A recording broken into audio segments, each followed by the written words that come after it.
प्रिय विद्यार्थियों, खुश रहो। आज मैं आपको गद्य खंड से मुंशी प्रेमचंद द्वारा लिखित दूध का दाम कहानी पढ़ाने जा रहा हूँ। बाबू महेशनाथ गांव के जमींदार और शिक्षित व्यक्ति थे। 3 पुत्रियों के पश्चात बच्चे के जन्म के लिए वो अपने गांव में नरस का प्रबंध करने में जुटे हुए थे, क्योंकि उस समय गांव में प्रशिक्षित दाइयाँ, नर्स, डॉक्टर और अस्पताल नहीं होते थे।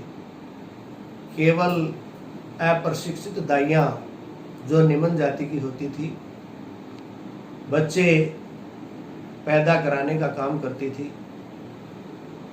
तो नरस के प्रबंध में बहुत पैसा खर्च होने का अनुमान था, जिसे महेश बाबू सहन नहीं कर सकते थे।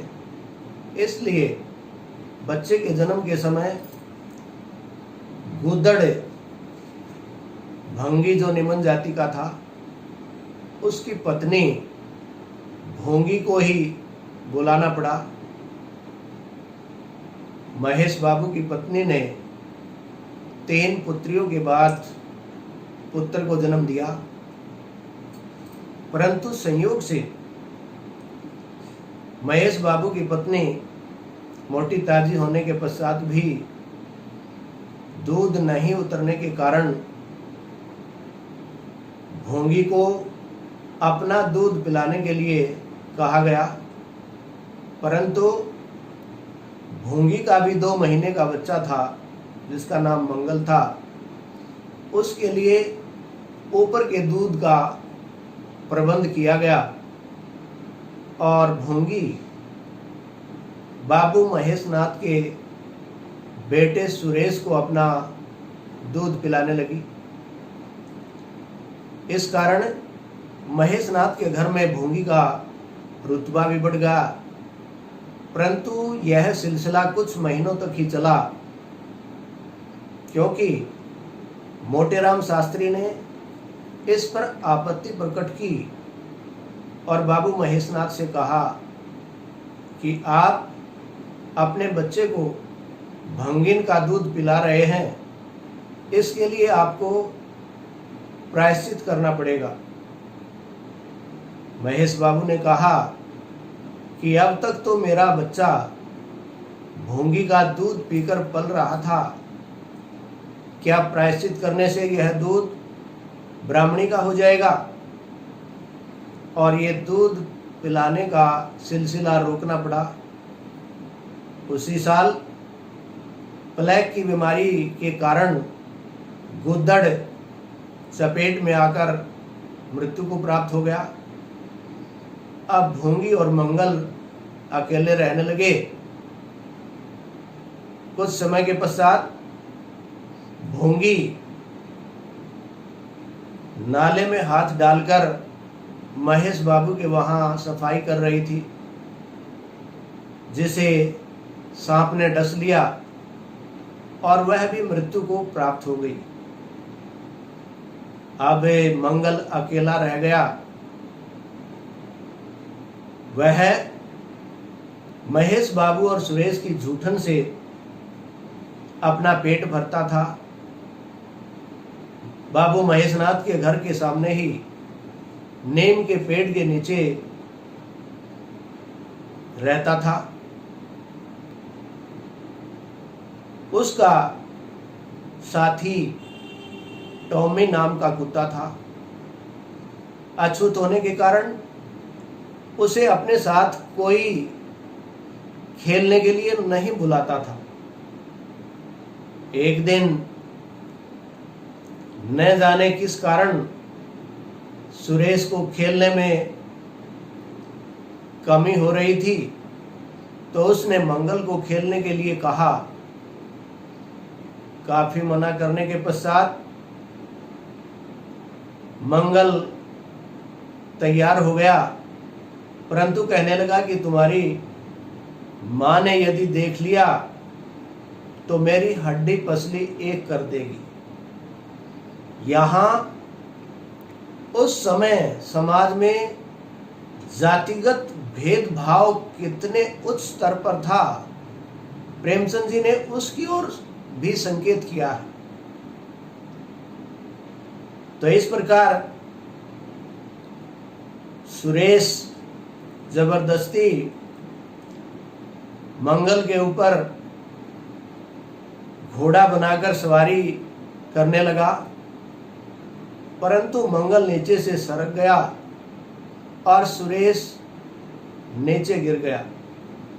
वह रोता हुआ अपनी माँ के पास गया और कहने लगा कि माँ, मंगल ने मुझे छू दिया। ये नहीं कहा कि उसने मारा, ये कहने लगा कि मंगल ने मुझे छू दिया। तो सुरेश की माता हाथ में छड़ी लेकर मंगल को मारने के लिए उसके पास आई, परंतु तुरंत ध्यान आया कि यदि हाथ से मंगल को छड़ी मारेगी तो विद्युत के प्रभाव की तरह अछूत छड़ी के जरिए उसके हाथ में घुस जाएगी। इसलिए देवी जी दांत पीसकर ही रह गई और मंगल को बहुत डराया, धमकाया, गालियां दी। मंगल रोता हुआ अपने मित्र टॉमी के साथ अपने गिरे हुए घर की ओर जाकर वहां खूब रोया और सोचने लगा कि अब महेश नाथ के वहां नहीं जाएगा। परंतु जैसे ही शाम होने लगी और पेट की आग अर्थात भूख लगने लगी तो मंगल महेश नाथ के बरामदे में जाकर अंधेरे में खड़ा हो गया और देखा महेश नाथ और सुरेश भोजन करके उठ रहे हैं। तो मंगल और अंधेरे में सरक गया। उसके पश्चात कहार महेशनाथ और सुरेश की जूठन की थाली लेकर बाहर कूड़े में डालने के लिए आया तो मंगल अंधेरे से सरक कर लेने के लिए हाथ फैला दिए और उनकी जूठन लेकर अपने मित्र टॉमी को देकर खाने लगे। और मंगल टॉमी को कहने लगा कि देख, लोग ये कहते हैं कि दूध का कोई मोल चुका नहीं सकता। मेरी माता ने सुरेश को अपना दूध पिलाया है, इसलिए मुझे उस दूध का ही ये दाम मिल रहा है। इस प्रकार प्रेमचंद जी ने दूध के दाम इस कहानी में जातिगत भेदभाव और अभावग्रस्त जीवन की ओर संकेत किया है, इसलिए इसका नाम दूध का दाम रखा गया है। धन्यवाद।